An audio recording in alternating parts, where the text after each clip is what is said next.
स्वागत है आपका HJ एडुकेशन हिंदी में। इस वीडियो में हम लोग चैनल्स ऑफ कम्युनिकेशन के बारे में पढ़ेंगे और साथ ही साथ हम लोग यह भी जानेंगे कि कम्युनिकेशन प्रोसेस में बैरियर्स को किस प्रकार हटाया जा सकता है। कम्युनिकेशन प्रोसेस में कम्युनिकेशन चैनल एक साधन होता है, एक मीडियम होता है जिससे सेंडर अपने मैसेज रिसीवर तक पहुंचाता है।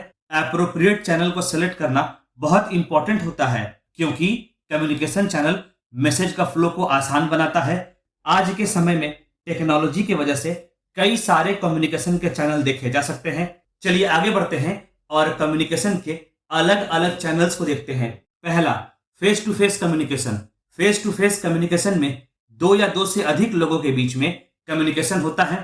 फेस टू फेस कम्युनिकेशन में सेंडर और रिसीवर एक दूसरे के सामने होते हैं। फेस टू फेस कम्युनिकेशन में मैसेज का सेंडर, जिसे हम लोग स्पीकर भी कह सकते हैं, वह मैसेज रिसीवर तक पहुंचाता है। रिसीवर मैसेज को सुनता है और फिर मैसेज को समझने का प्रयास करता है।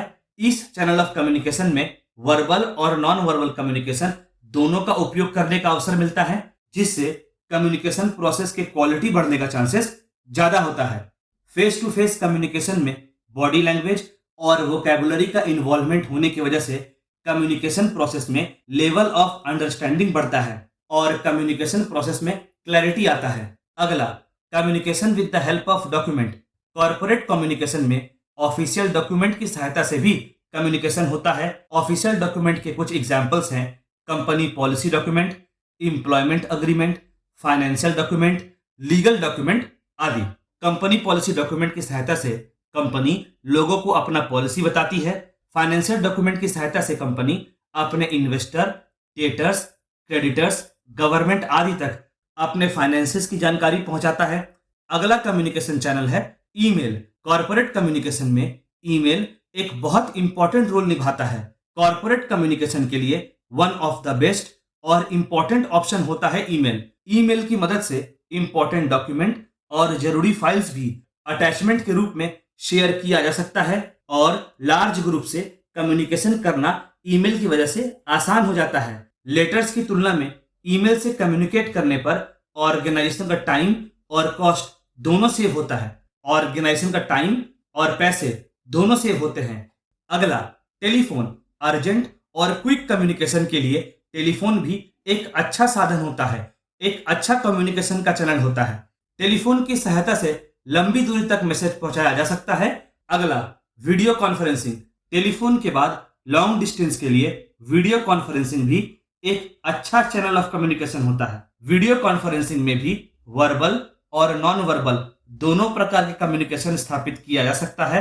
कॉम्प्लेक्स और लंबे कम्युनिकेशन के लिए वीडियो कॉन्फ्रेंसिंग एक अच्छा ऑप्शन होता है। टेलीफोन और ईमेल की तुलना में वीडियो कॉन्फ्रेंसिंग से कम्युनिकेशन और भी बेहतर तरह से परफॉर्म किया जा सकता है। इसके अलावा रेडियो, टेलीविजन, टेक्स्ट मैसेजेस भी अच्छे कम्युनिकेशन के चैनल्स होते हैं।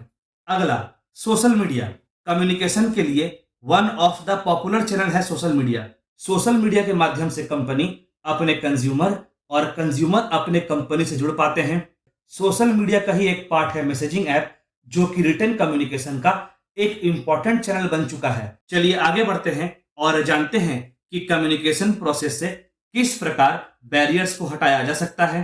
जैसा कि हम लोग जानते हैं, कम्युनिकेशन में बैरियर्स कम्युनिकेशन प्रोसेस के इफेक्टिवनेस को कम कर देता है, कम्युनिकेशन प्रोसेस को कम प्रभावी बनाता है। कम्युनिकेशन प्रोसेस से बैरियर्स को हटाने के लिए हमें फॉलोइंग बातों पर ध्यान देना होगा। पहला, सेंडर को अपने मन में यह बात क्लियर कर लेना होगा कि वह क्या कम्युनिकेट करना चाहता है। इसके अलावा सेंडर को चाहिए कि वह मैसेज को प्रॉपरली अरेंज करे और मैसेज को इस तरह से कम्युनिकेट करे जिससे मैसेज रिसीवर को समझ आ सके, यानी मैसेज में क्लैरिटी हो। अगला, सिंप्लिसिटी इन लैंग्वेज।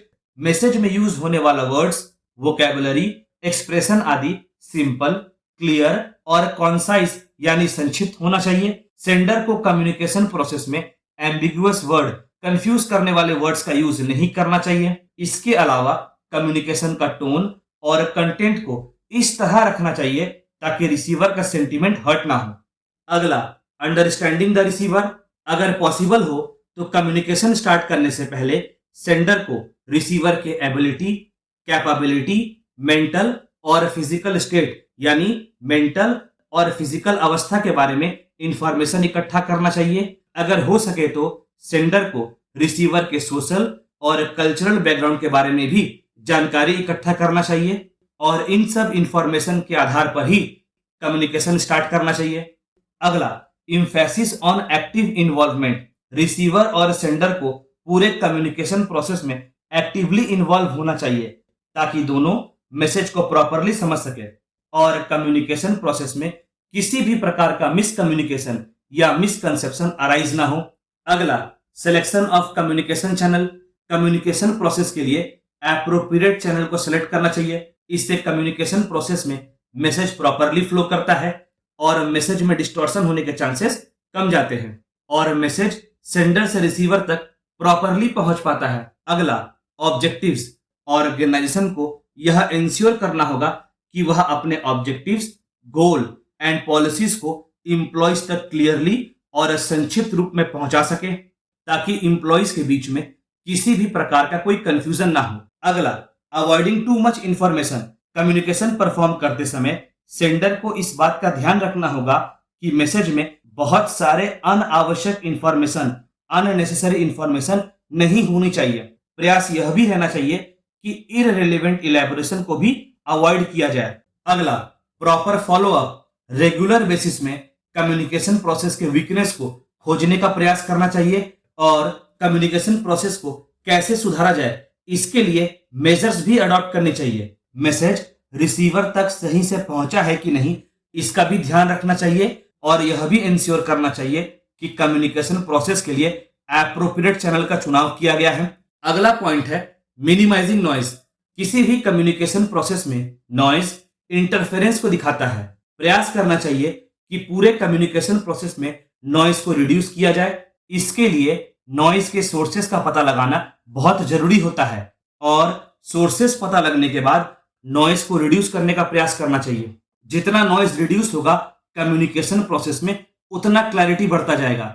अगला, ऑर्गेनाइजेशनल स्ट्रक्चर। यदि ऑर्गेनाइजेशन का स्ट्रक्चर बहुत कॉम्प्लेक्स है और इस कॉम्प्लेक्सिटी की वजह से मैसेज के फ्लो में प्रॉब्लम हो रहा है तो ऐसे सिचुएशन में ऑर्गेनाइजेशन के स्ट्रक्चर को सिंपल बनाने से कम्युनिकेशन प्रोसेस में बैरियर्स काफी हद तक कम हो जाएंगे क्योंकि मैसेज अब पहले की तुलना में ज्यादा आसानी से फ्लो कर पाएगा।